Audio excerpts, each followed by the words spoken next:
we learned a lot about birds. We were drawing a bird in a art class, and we were writing some riddles. And in LMS, we also started to learn about birds. So we made bird feeders, we painted them, and we brought some food to put in.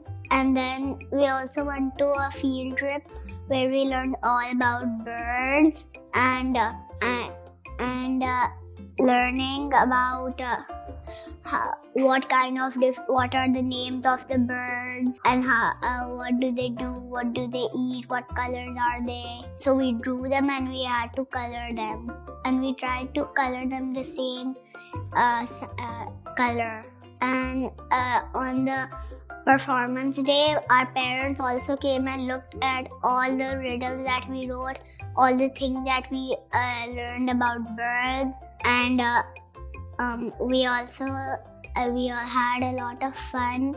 Our bird feeders were hanging on a rope, so our parents could see them.